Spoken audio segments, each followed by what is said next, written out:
1 João 4, verso 4. Diz assim a santa palavra de Deus: Filhinhos, vós sois de Deus e tendes vencido os falsos profetas, porque maior é aquele que está em vós do que aquele que está no mundo. Eles procedem do mundo, por essa razão falam da parte do mundo, e o mundo os ouve. Nós somos de Deus. Aquele que conhece a Deus nos ouve. Aquele que não é da parte de Deus não nos ouve. Nisto reconhecemos o espírito da verdade e o espírito do erro. Até aqui. Vamos orar mais uma vez. Senhor nosso Deus e Pai, nos ajuda mais uma vez nessa noite. Me ajuda, Senhor, a exercer o privilégio de proclamar a Tua Santa Palavra. Me ajuda porque é pesado, me ajuda porque é difícil. Guia, Senhor, as minhas palavras,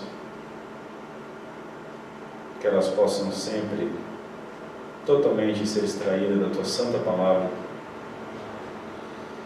e que o Teu Santo Espírito possa usar tudo que for falado, tudo que for dito aqui, possa gravar tanto no meu coração, como no coração daqueles que me ouvem, e que isso possa, no decorrer das nossas vidas, ir transformando, adequando as nossas vidas,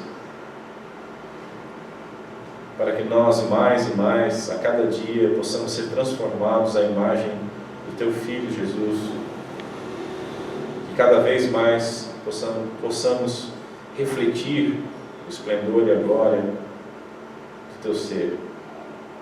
Tem misericórdia de nós, Senhor. Nós confessamos que necessitamos de Ti plenamente e confiamos em Ti.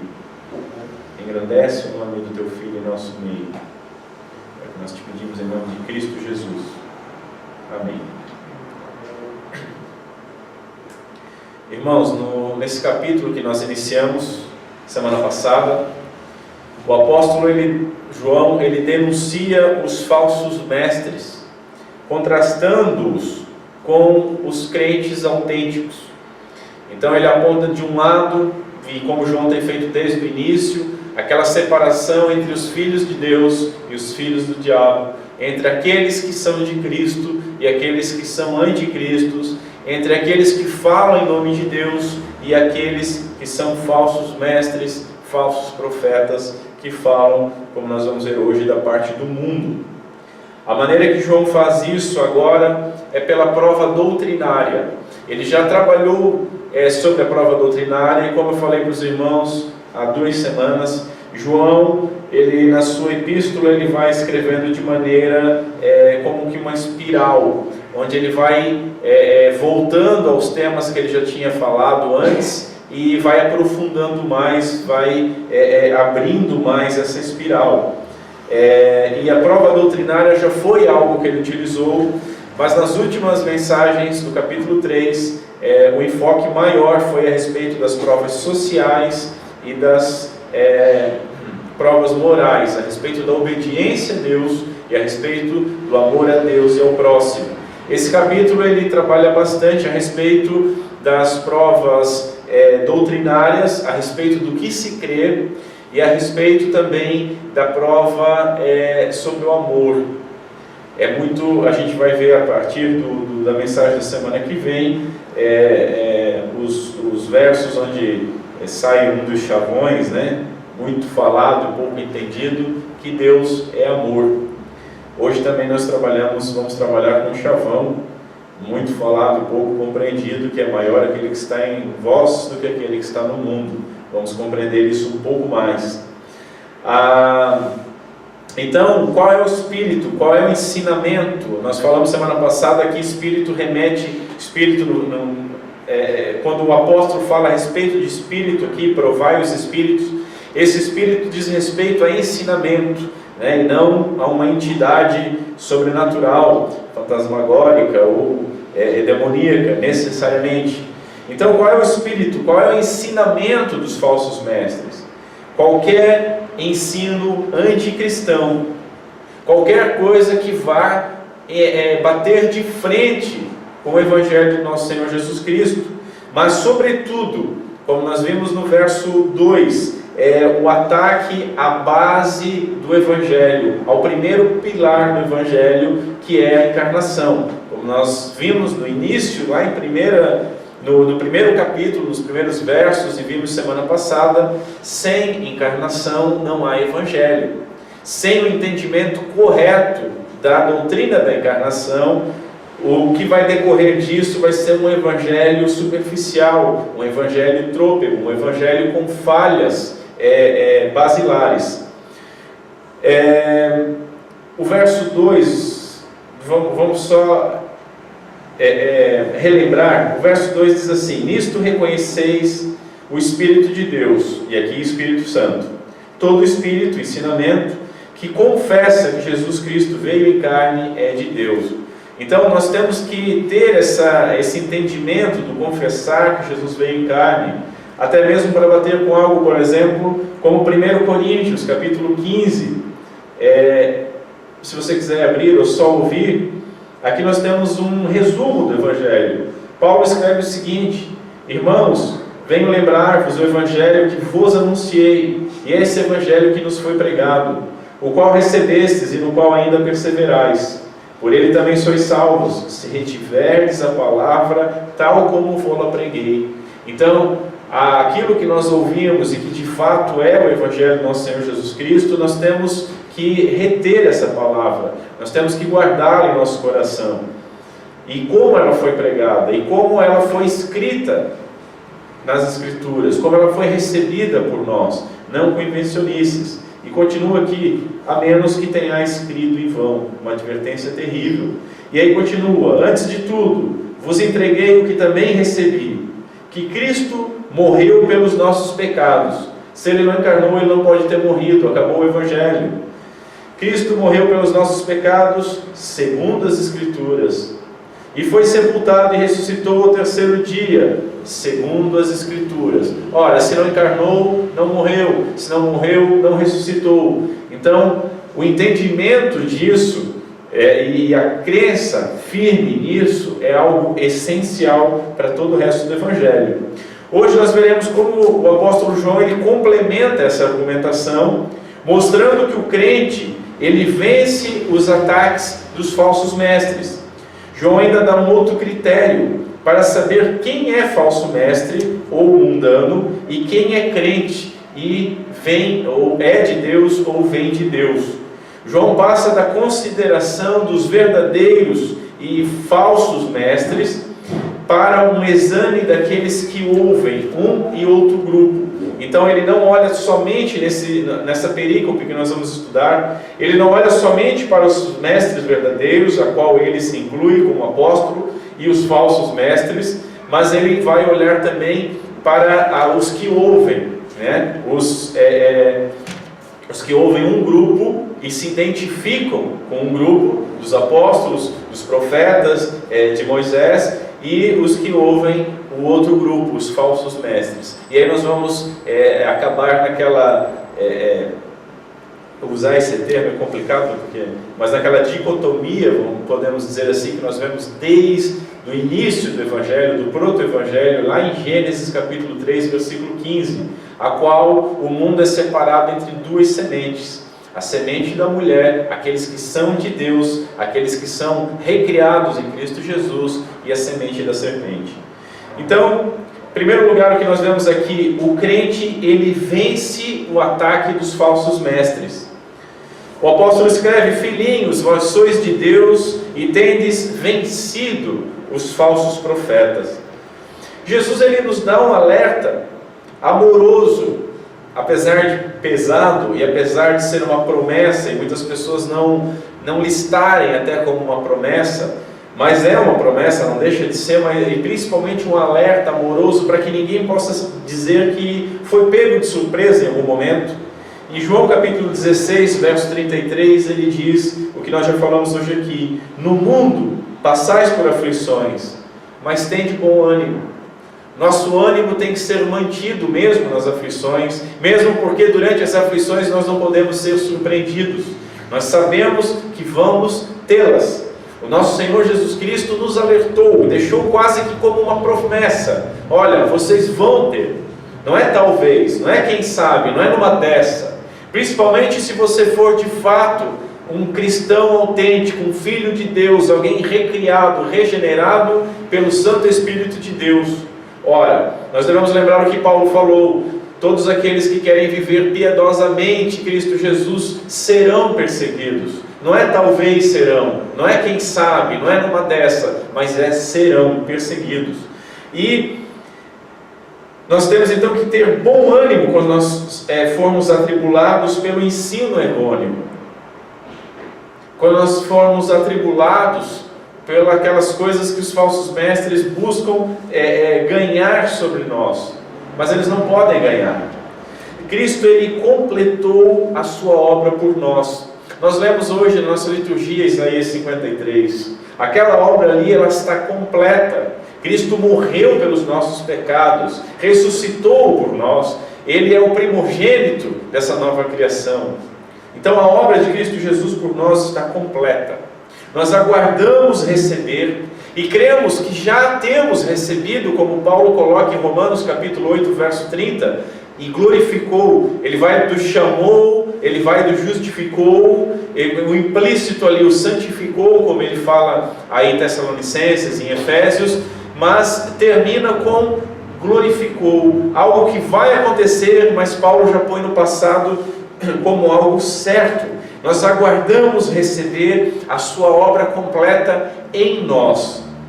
Entendam isso, a obra de Cristo por nós, plena e completa. Mas nós aguardamos agora receber essa obra completa em nós, quando nós fomos revestidos de incorruptibilidade. Até lá nós lutamos pela nossa santificação, e a santificação passa pelo ensino correto da palavra de Deus. Todo ensino que não for correto da palavra de Deus vai nos retirar do caminho, vai nos retirar daquela linha tênue, e nós não podemos ir nem à esquerda nem à direita. Ainda sobre a obra completa, não, deixa isso para outro momento.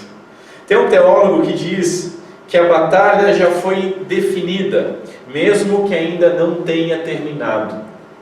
A nossa batalha aqui nesse mundo não terminou ainda, não cessou. Nós buscamos a santificação, somos guiados à santificação pelo poder do Espírito Santo que efetua em nós o querer realizar. Nós ansiamos e aguardamos, o ser revestido de incorruptibilidade, e até lá nós temos a ordem, o mandamento, como diz no verso 1, não deis crédito a qualquer ensino, antes provai esses ensinos, provai esses espíritos. A batalha, como o teólogo diz aqui, ela já foi definida. Cristo já venceu por nós. E os que são dele, os que são filhos de Deus, de verdade, eles não são enganados. Não completamente. Eles podem tropeçar no engano. Lembram que nosso Senhor Jesus Cristo nos alerta que a figura do anticristo, os falsos mestres, os falsos profetas, terão sinais para enganar, inclusive, e, se possível, os eleitos. Mas nós sabemos que aqueles que entram na corrente de ouro do Evangelho, que entra desde o chamou, do que foi eleito, nós sabemos, é o que Paulo diz, sabemos com uma convicção certa, que serão glorificados. Então, o ensino errado não tem poder sobre os filhos de Deus. Eles estranham, é como uma música desafinada. Eles podem às vezes até por um breve momento tropeçar, dar atenção, ser iludidos, mas eles não permanecem lá, porque eles não ouvem a voz do pastor.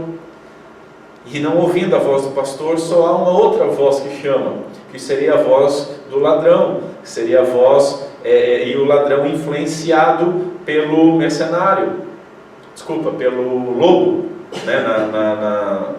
na ilustração que Jesus nos dá.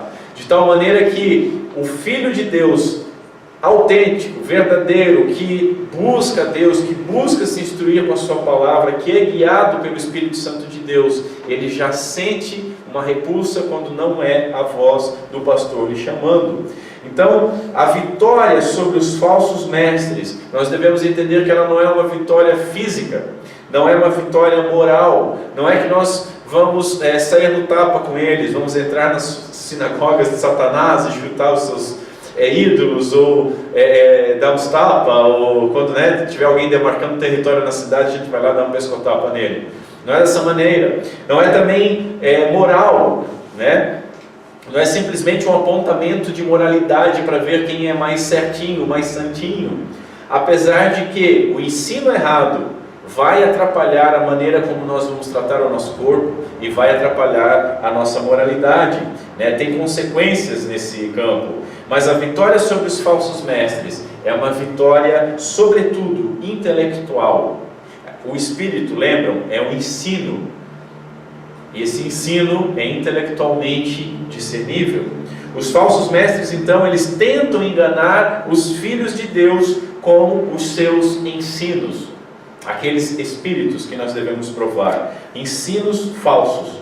Mas os filhos de Deus recusam ouvir isso. O Espírito Santo, ele possibilita a vitória sobre os falsos mestres.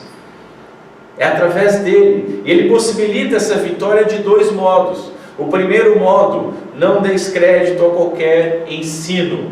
Antes, provai os espíritos para saber se procedem de Deus. É o verso primeiro.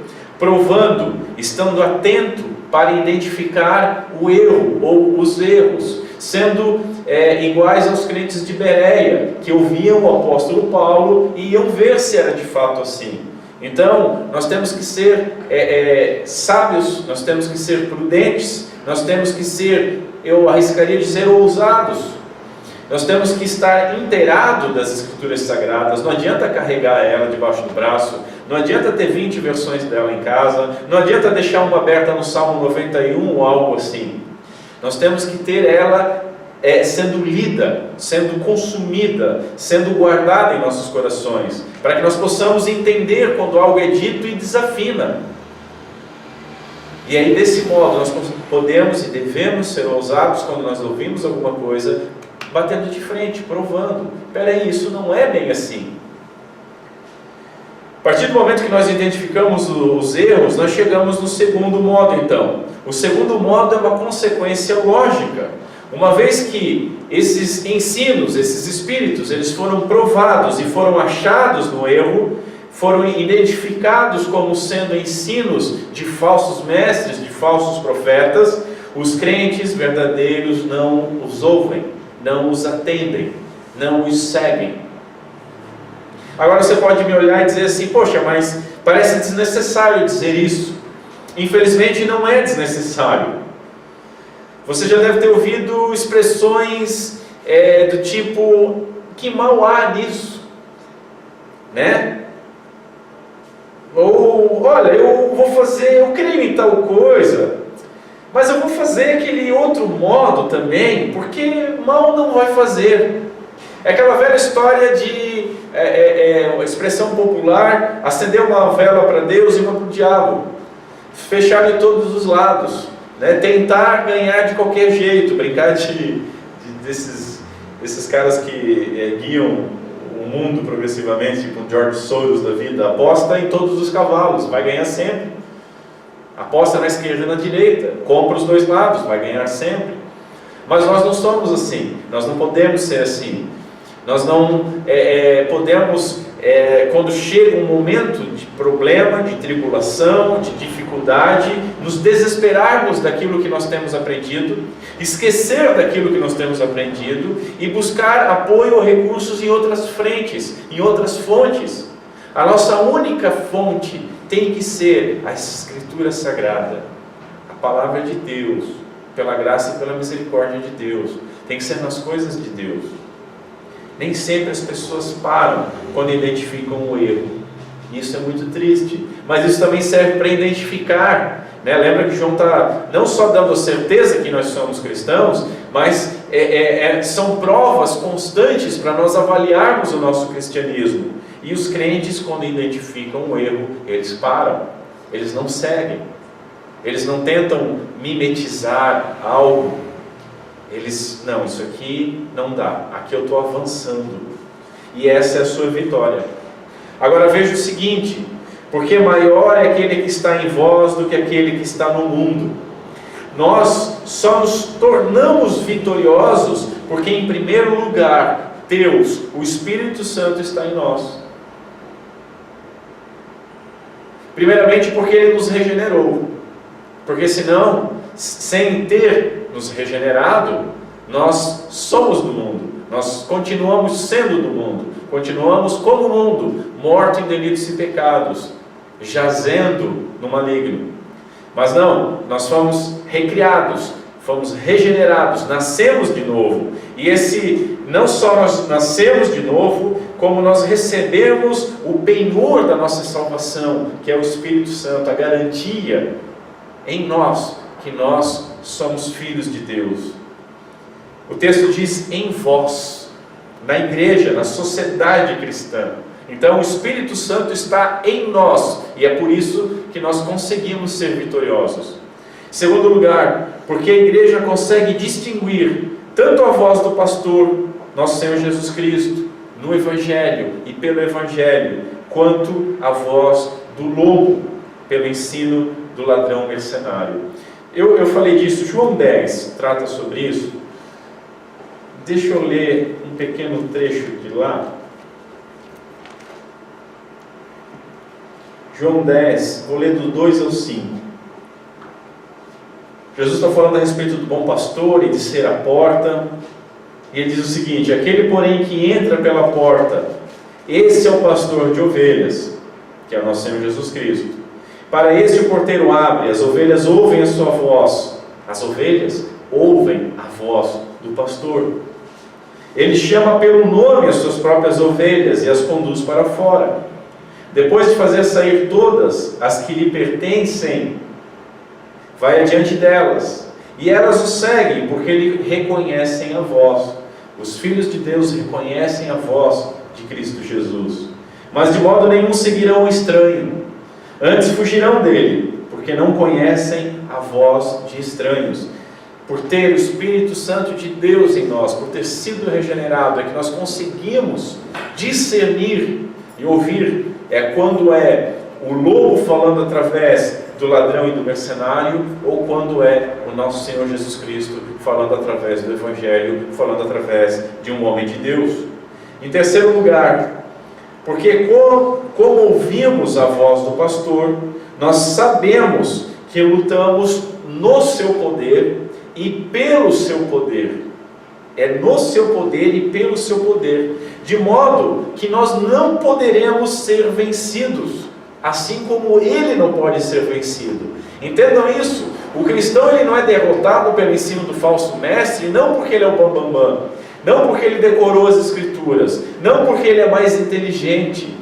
Até a gente vê isso, e é muito triste, infelizmente é natural, a nossa natureza decaída, que quando alguém começa a compreender algo mais profundo do Evangelho, quando alguém começa a abandonar aqueles trapos imundos, tanto do romanismo, quanto do paganismo, quanto do neopentecostalismo, ou algo que valha, a pessoa, ela parece que momentaneamente entra num estado assim de orgulho e de, poxa, eu sou mais inteligente.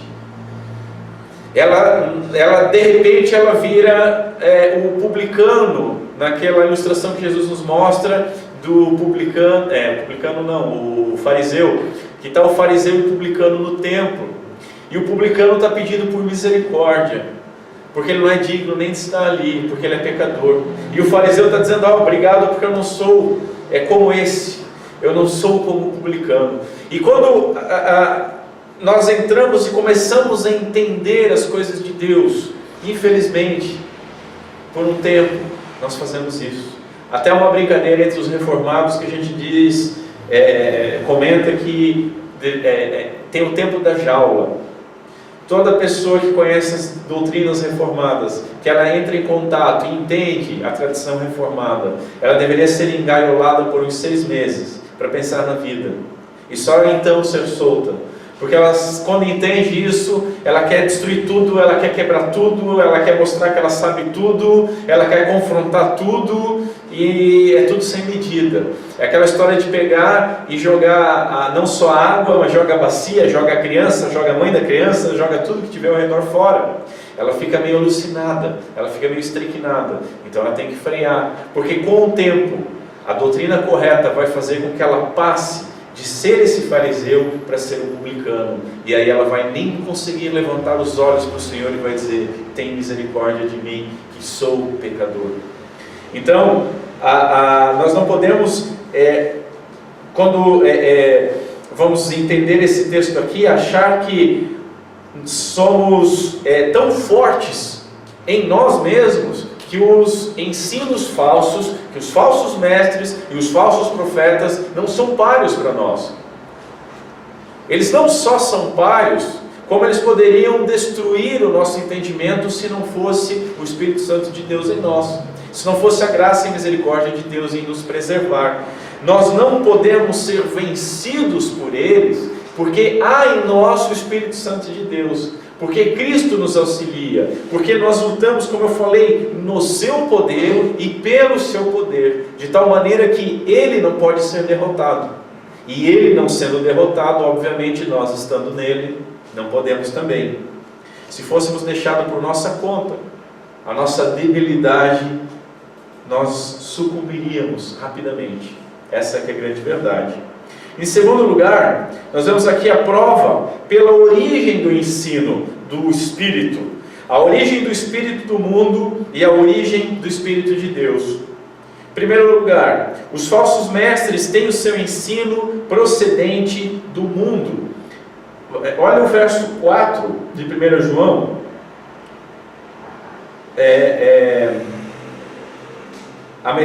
O finalzinho dele ali, né, o chavão. Porque maior é aquele que está em vós do que aquele que está no mundo. Vamos para o 5. Eles procedem do mundo, por essa razão falam da parte do mundo e o mundo os ouve. Se o Espírito Santo é aquele que está em nós, os que são cristãos, os que foram regenerados, aqueles que estão no mundo também têm algo dentro de si. E infelizmente não é algo bom. Se você virar a página ali, no capítulo 5, verso 19, você vai ler o seguinte: sabemos que somos de Deus e que o mundo inteiro jaz no maligno. O que é esse jaz no maligno? Jaz é uma condição passiva. Uma condição passiva. É como se estivesse dizendo que está morto no maligno. Está deitado, está morto, está sob o poder do maligno. Está recebendo, enquanto está sob o poder dele, está sob o poder do pecado, está recebendo o salário que é a morte. Está morto em delito e pecado. Aí nós nos lembramos de Efésios 2. Não precisa abrir, eu vou ler. Efésios 2, do 1 ao 3. Os que estão no mundo jazem no maligno. Os que foram regenerados têm dentro de si o Espírito Santo de Deus. E pelo Espírito de Deus conseguem discernir os Espíritos, os ensinos. Olha só Efésios 2. Ele vos deu vida, estando vós mortos em vossos delitos e pecados, estando nós jazendo no maligno e recebendo o salário do pecado, que era a morte, nos quais andastes outrora. Nós éramos assim, segundo o curso deste mundo. Nós andávamos exatamente como o mundo gostaria que nós andássemos, segundo o príncipe da potestade do ar, do espírito que agora atua nos filhos da desobediência. Veja, esse ensino, essa inclinação demoníaca era o que nos guiava e é o que guia, continua guiando os filhos da desobediência, entre os quais também todos nós andávamos outrora, mas não andamos mais, segundo as inclinações da nossa carne. Nós éramos escravos do diabo, escravos da nossa concupiscência, escravos dos nossos pecados, escravos da nossa carne, fazendo a vontade da carne e dos pensamentos. E éramos por natureza, por geração, nascíamos dessa maneira, filhos da ira, como também os demais. Então, essa é a diferença entre o cristão e o não cristão. O cristão, ele sai dessa condição. Os que não são cristãos continuam nessa condição, até serem julgados. Veja o verso 5. Eles procedem do mundo. Quem que é esses que procedem do mundo? Os falsos mestres. Os falsos mestres, eles procedem do mundo, eles vêm da parte do mundo, eles falam de dentro do mundo, eles estão mortos em delitos e pecados, eles estão satisfazendo a sua carnalidade e a sua concupiscência, eles são guiados pelo príncipe da potestade do ar, eles jazem mortos sob o poder da morte, mortos em delitos e pecado. Então o mundo, ele é a fonte da linguagem desses falsos mestres, e de onde procedem os seus ensinamentos. E vejam bem, eu sempre digo, ideias têm consequências. Isso não é abertamente escancarado de início. Claro que nós vemos lugares que estão muito à frente e o negócio já está escancarado, mas esses erros, eles entram sorrateiramente, e eles não vêm geralmente de fora, necessariamente de fora. Ele é de fora, mas ele vem por alguém de dentro. O falso mestre, ele tem que ser ouvido de alguma forma. Vamos dar alguns exemplos disso. Só deixa aqui. O mundo é a fonte da sua linguagem e de onde procede os seus ensinamentos. Não, eu falei isso. Exemplos disso. Pastores que se submetem ao politicamente correto. Isso é uma influência terrível.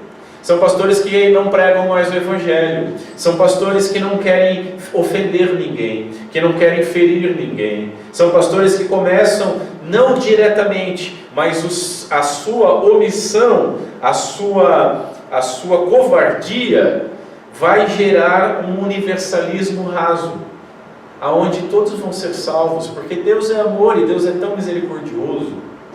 Todo o drama da salvação, olha, isso é um teatro. Deus vai salvar todo mundo. Não é porque você faz isso, faz aquilo, faz aquele outro, que são comportamentos contrários à palavra de Deus, que você está com problema. Deus entende. Veja bem, não tem problema nós esquecermos um pouco de pregar o Evangelho e nos preocuparmos um pouco mais se as pessoas estão se alimentando, se tem água potável. E com o tempo, poxa, eles não têm água potável, eles têm que ter saneamento básico, eles têm que ter uma alimentação, e uma alimentação não rica em carboidratos, nem em sal, e que tenha bastante vegetais, e de preferência sem carne, e quando você vê, não tem mais Evangelho. Aquilo vira uma ONG, preocupado com o bem-estar dos seus, do mundo. Ou então aqueles que proclamam diretamente uma agenda progressista. Nós temos igrejas já com título de inclusivas, onde os gays podem ir, e qualquer gay pode ir em qualquer igreja, mas eles são bem aceitos, e todo gay deve ser bem aceito em qualquer igreja, mas eles não são convidados a mudar de vida, eles não são confrontados com o Evangelho. Não, veja bem, não tem problema nenhum, os tempos são outros, é uma nova forma de amor. Se ama, lembram do que mal há? Que mal há? É um amor tão puro. E aí começa a degringolar a história. E de igrejas inclusivas nós vamos para pastores inclusivistas. Nós temos pastores, casais de homens, de gays, de lésbicas, como pastores, em igrejas da diversidade. E essas igrejas enchem, claro. Notem, há um vazio de Deus em muitas das pessoas que estão vivendo no pecado. E é muito confortável elas não precisarem largar o seu pecado e serem enganadas, que elas podem prosseguir de qualquer maneira. E olha o tamanho do engano. Pessoas que não entram no reino e não deixam quem quer entrar. Ou na agenda progressista não precisamos tratar somente disso. Vamos bater nos héteros também. Não tem problema nenhum o casal se experimentar antes do casamento. São novos tempos. Isso não é problemática nenhuma. Está tudo certo. Está tudo tranquilo. Abortar, bacana. Por que trazer mais uma pessoa para ser infeliz nesse mundo? E os argumentos vão se pipocando. Aí começa com aqueles argumentos assim: se preocupar com o pobre que nasce ninguém quer, né? Mas vocês querem que nasça para sofrer. Primeiro a gente tem que ver por que foi gerado esse filho, né? Não remediar depois. Então pastores que começam a proclamar ideias progressistas, ou que não se omitem a ela, né? Como dá uma ilustração: se você não se omite, você vai ser levado pela maré. Quando o nazismo chegou na Alemanha, há uma história que dizia o seguinte: eles levaram, havia a igreja evangélica, e eles levaram os judeus para os campos de concentração. Não é com a gente. Aí depois levaram os testemunhas de Jeová. Não é com a gente. Depois começaram a levar católicos. Não é com a gente. Não preciso fazer nada. Daqui a pouco estava sendo levado. E aí não havia mais nada o que fazer. A omissão é tão pecaminoso quanto o próprio ato do pecado. Quanto o próprio ato de proclamar e dizer que está tudo bem com relação ao pecado. Não denunciam o pecado, não apontam ao Cristo bíblico. Pegam algumas características de Cristo, deformam a imagem de Cristo e vendem aquilo como evangelho. Muito da filosofia do mundo tem entrado na igreja, com palavras que travestem esse ensino, essa filosofia de amor, embalado numa linguagem religiosa, numa embalagem mimética. Segunda vez que eu falo isso, né? Mimética é o seguinte: são características de alguns animais de se adequarem à cor do ambiente. Tem peixes que fazem isso, tem o camaleão que faz algo mais ou menos assim. Então o que significa isso? Você trazer coisas do mundo para dentro da igreja e dar a elas uma embalagem religiosa. Aí acontece desde as coisas mais simples, como festas sem João, mas de Cristo, porque nós temos que ter uma festa junina na igreja, né? Absurdos assim, eu fico imaginando como é que vai ser depois do carnaval, né? Porque tem também, e no ano novo assim, pule ondas sem Iemanjá, mas para Jesus, né? Vamos fazer tudo mimético. Tem boate gospel, tem sex shop gospel, tem tudo gospel. Você vai trazendo, não tem problema. E aí você dá a roupagem mimética, você traveste aquilo de evangelho. E você, quando vê, é simplesmente igual a uma pessoa do mundo, exatamente igual, mas atrás de tudo que você faz tem uma palavra gospel. Você usa roupa gospel, você lê livros gospel, assiste programa de TV gospel, vai em sex shop gospel, aluga filme pornô gospel. Isso existe, tá? Eu não estou falando da operação aqui. Isso são coisas que existem, infelizmente.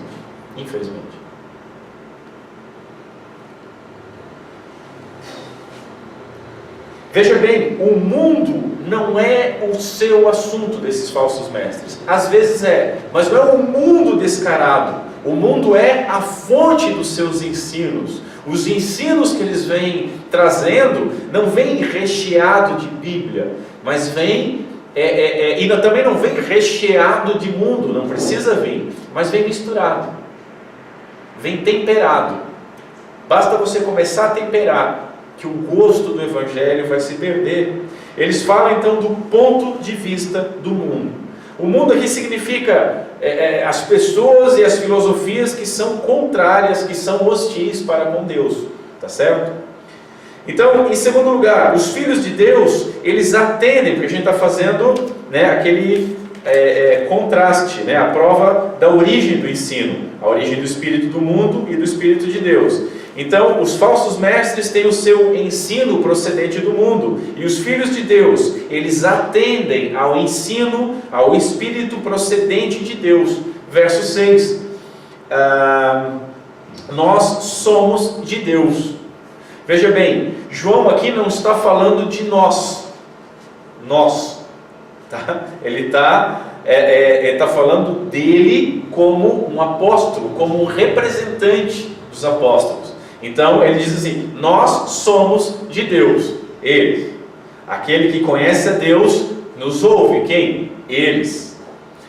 Nós hoje somos conforme o verso 4: o vós sois de Deus, filhinhos, vós sois de Deus e tendes vencido os falsos profetas. E aí na parte segunda aqui do verso 6, somos aqueles que conhecem a Deus, que ouvem os apóstolos, que ouvem os profetas, que ouvem os escritos de Moisés. Aqueles que conhecem a Deus e que ouvem a Deus. Tanto o verbo conhece quanto o verbo ouve aqui, eles estão no presente, tá? O que isso tem de significativo? Eles indicam então um desenvolvimento progressivo, não é algo estático, não é algo parado, não é algo de uma vez só, é algo que acontece constantemente. Então, e qual conhecimento é esse, né? O crente diz, ele nos ouve, nós que somos de Deus. Então o crente progressivamente ele vai buscando aonde nós encontramos a fonte da palavra de Deus e vai se inteirando a ela, vai lendo, vai meditando, vai guardando. Portanto, o crente crê conforme a Escritura. Ele crê em homens comissionados por Deus, inspirados por Deus, que registraram a palavra de Deus, e através desse conhecimento da palavra de Deus, eles provam todo o ensino. Terceiro e último lugar, a prova pelo exame daqueles que ouvem. E o que ouvem? A prova pelo exame daqueles que ouvem e o que ouvem. Ou, os filhos de Deus ouvem a Deus pela palavra de Deus, e quem a proclama. E os filhos do diabo ouvem aqueles que falam da parte do mundo. Vamos separar os dois. Em primeiro lugar, os falsos mestres falam a partir do mundo, do ponto de vista do mundo, como nós falamos, e eles falam desse ponto de vista a partir do mundo para mundanos. Quem ouve são os mundanos. O mundo os ouve. Isso é muito interessante. Não se admire com multidão. Há uma tensão a respeito das igrejas sérias, que as igrejas sérias, normalmente, mas não é via de regra, elas têm o seu tamanho mais limitado. Essa semana eu vi uma foto de uma igreja que tinha um púlpito, daqui na câmera era a porta da igreja e as cadeiras ficavam de lado, assim, né?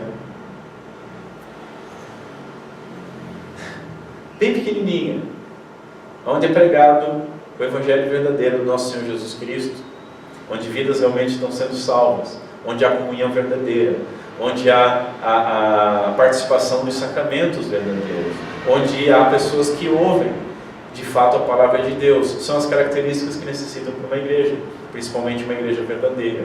Nós não devemos nos admirar com multidões. Por quê? Porque os falsos mestres falam a partir do mundo, para o mundo, e o mundo os ouve. Com isso, eu não estou querendo dizer que para a igreja ser séria, ela tem que ser pequena. Há excelentes ministérios que nós vemos, com igrejas. Spurgeon pregava para 10 mil pessoas, John MacArthur prega para 10 mil pessoas, Piper prega para talvez mais do que isso, na igreja deles. A gente participou de uma conferência esse final de semana, onde ficamos sabendo que a igreja presbiteriana, onde o R.C. Sproul é pastor, presidente, eles têm só no domingo de manhã 4 cultos.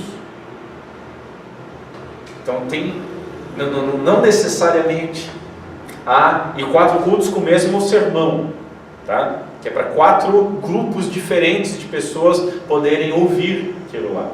Então a gente não pode analisar assim infantilmente a igreja pequena, legal, igreja grande, falso mestre e mundanos. Não é tão simples. Mas nós não devemos, duas coisas, nos assustar quando nós vemos algo grandioso e, em segundo lugar, não dar o nosso aval a isso conforme o conselho de Gamaliel. Apesar do conselho de Gamaliel estar na Bíblia, ele não é um conselho bíblico. Qual era o conselho de Gamaliel? Lembram? A perseguição para a igreja, eles estavam naquela tensão. Gamaliel disse: olha, deixa, porque se for de Deus, nós vamos nos achar lutando contra Deus, e se não for de Deus, não vai prosperar. E muitas vezes nós vemos seitas, nós vemos sinagogas de Satanás, nós vemos botecos que crescem a perder de vista. Esses dias eu estava vendo televisão, eu estava vendo lá um menino lá que se diz apóstolo, e o lugar onde ele estava pregando, 55 mil pessoas. A câmera passou, você não via assim o final. Poxa, era uma baita igreja, se não fosse um detalhe, não tem evangelho, não tem a palavra de Deus.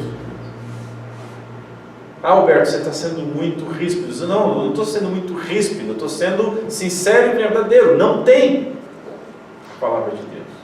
Eu estou dizendo que todo mundo que está lá é mundano? Não. Estou dizendo que todo mundo que está lá vai para o inferno? De maneira alguma. Mas não é uma igreja. Então a gente não deve se espantar, porque os falsos mestres sempre vão encontrar um grande auditório, porque eles vão falar a linguagem do mundo, eles vão falar o que o mundo quer ouvir. Augusto Nicodemos, ele comenta que pensamentos satanicamente inspirados são atraentes para as mentes mundanas. Óbvio, falam a mesma língua, eles se completam, é a fome com a vontade de comer, é falar o que as pessoas desejam ouvir. Em primeiro lugar, então, a partir dessa perspectiva dos falsos mestres, em primeiro lugar, eles ouvem os falsos mestres. Os falsos mestres, eles saciam o comichão que eles têm nos seus ouvidos. São pessoas mundanas que procuram líderes conforme as suas concupiscências, conforme os seus ventres.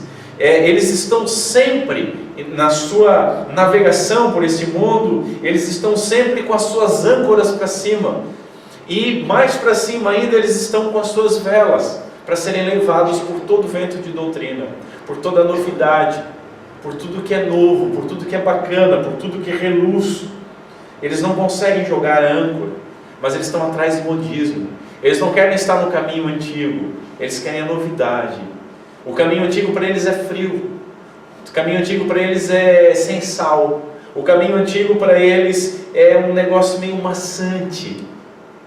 É aquele tipo de pessoa que vai dizer assim, como já recebi o convite: vamos lá, é bem pouca palavra, mas muito poder.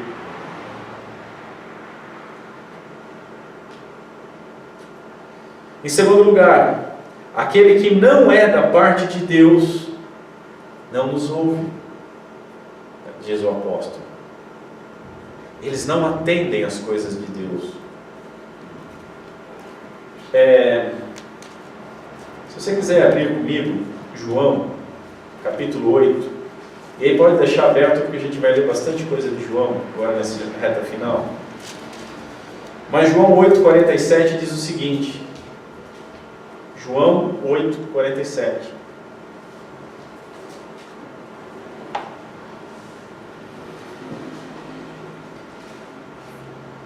e esse é um verso que eu deveria ter usado no domingo. Diz assim: quem é de Deus ouve as palavras de Deus. Por isso não me dais ouvidos, porque não sois de Deus. Era perfeito para domingo. Passou. Por isso não me dais ouvidos. É Cristo Jesus falando com aqueles que recusavam o seu ensino. Ele está dizendo na cara deles: olha, quem é de Deus ouve minhas palavras. É por isso que vocês não me ouvem. Olha que discurso brutal, né? Hoje em dia que você, não, vamos rasgar uma seda, vamos fazer de tudo para as pessoas ficarem. Cristo não fazia de tudo para as pessoas ficarem. Dizia na cara: vocês não me ouvem, porque não são de Deus.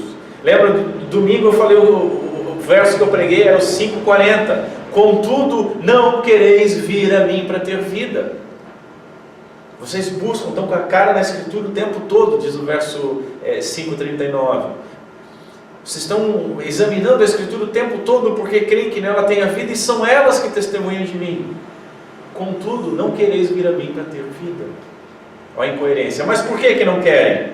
Por que não dão ouvido? Porque não são de Deus. Eles querem ouvir os falsos mestres. Olha o 10, joga um pouquinho para frente. O 10:26. De novo, Jesus com um discurso bem brando, assim, bem ameno. Mas vós não credes, porque não sois das minhas ovelhas. As minhas ovelhas ouvem a minha voz, eu as conheço e elas me seguem.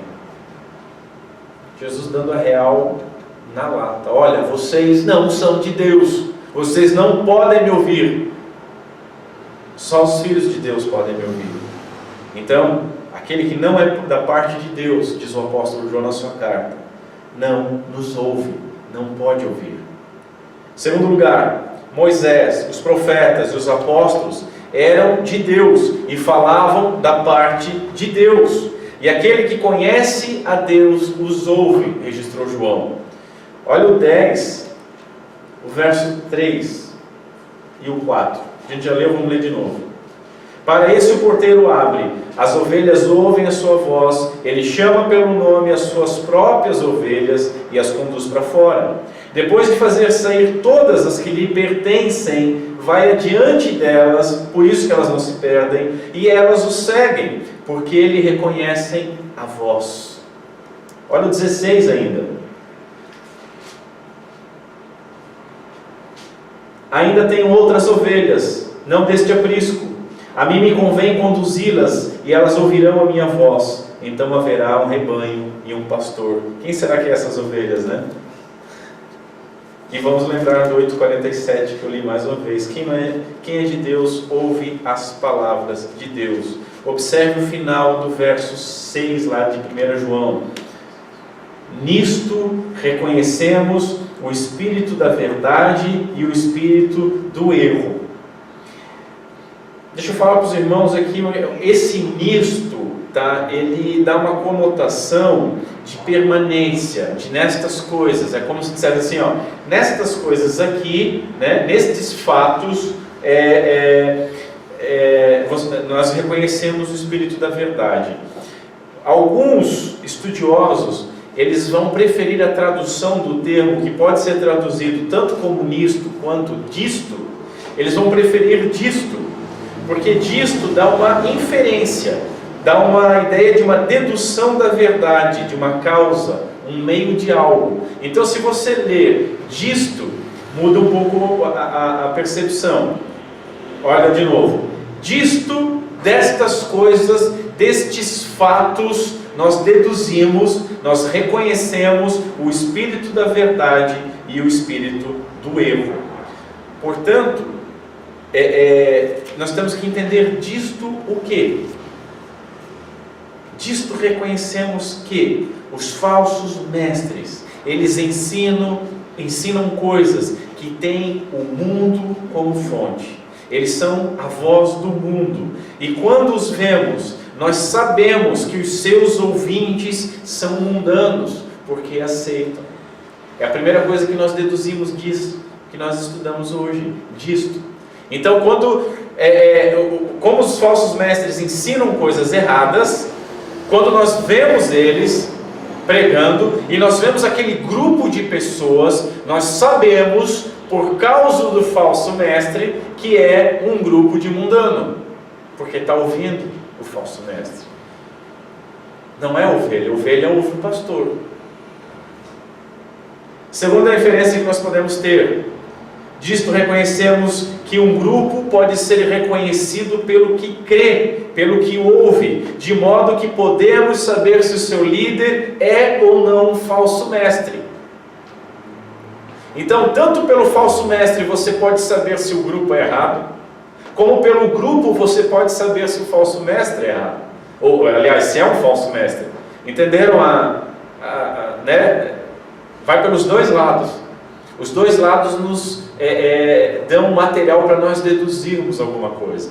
Se o povo, se tem um ajuntamento de povo ouvindo um cara falando baboseira, você sabe que é um grupo de mundano. E se tem um grupo de mundano, um grupo que não tem testemunho cristão, um grupo que não aprende, mas não sabe nada, como diz Paulo, você sabe que quem está ensinando é um falso mestre. Mas continua.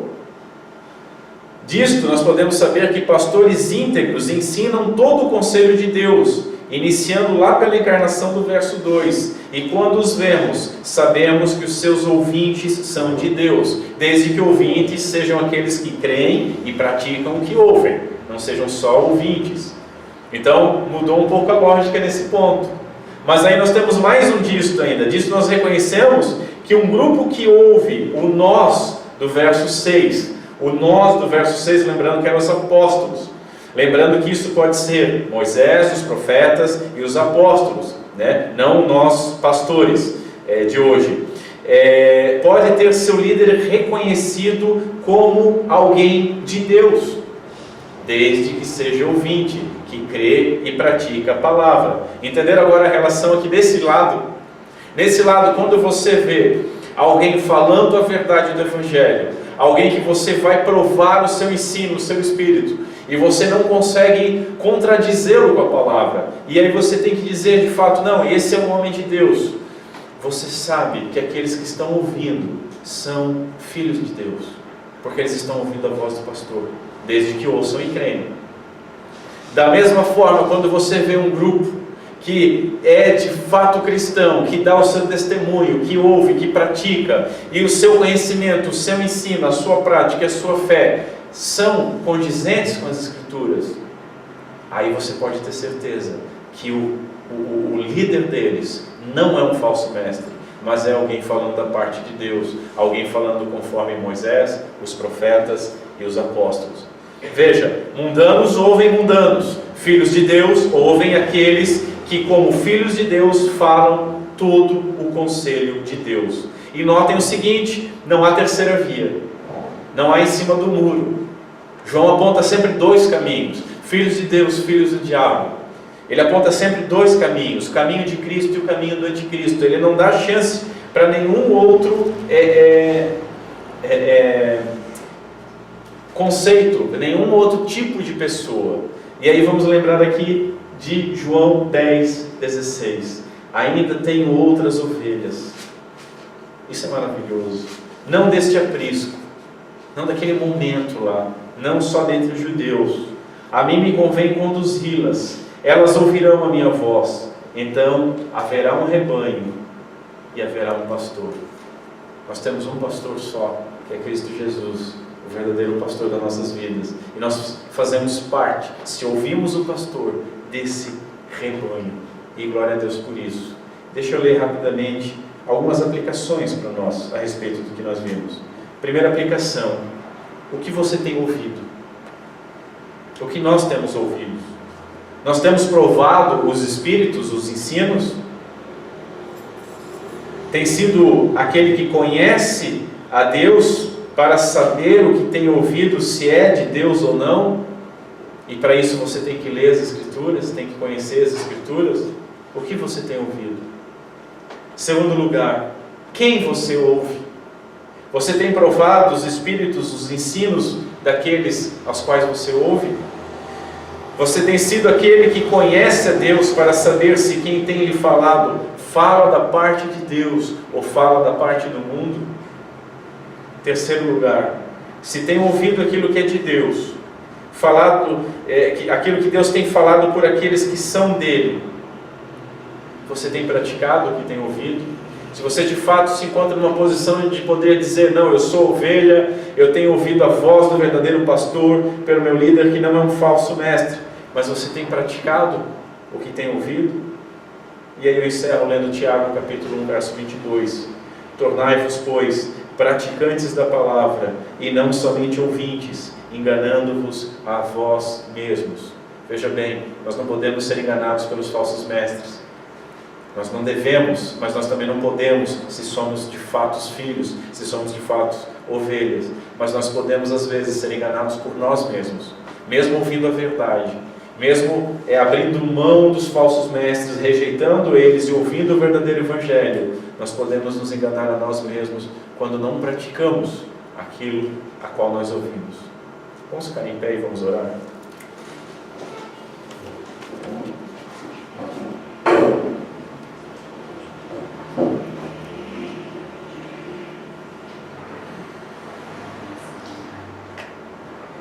Senhor Deus, nosso Pai, muito obrigado porque nada, absolutamente nada fica encoberto segundo a Tua Palavra.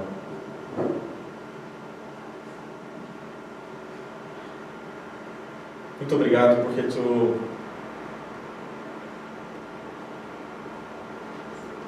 nos guia com a Tua Palavra, não somente para o Teu reino, para a verdade, mas enquanto nos guia, o próprio caminho, a própria palavra, é aquilo pela qual nós podemos analisar, avaliar, provar o que temos ouvido, o que temos crido. Senhor, se nós temos a consciência que de fato fomos recriados, regenerados, somos filhos de Deus, e que de fato ouvimos a voz do pastor, que de fato somos ovelhas, não permita que nós não sejamos também praticantes, Senhor. Ajuda-nos. Dá-nos fome e sede da Tua justiça. Que a Tua palavra se torne para nós doce como mel, e que ela seja de fato uma lâmpada do nosso caminho, guiando todos os nossos passos para a honra e glória do Teu santo nome. Por outro lado, aqueles que, pelo poder e obra do Teu Santo Espírito, possam ter entendido que têm ouvido muitos falsos mestres, que possam recusar esse ensino, que tenham sabedoria e ousadia, e que Teu Santo Espírito possa guiá-los para virar as costas para o ensino errado. Guia-os, e que eles possam encontrar em algum lugar a palavra verdadeira sendo pregada.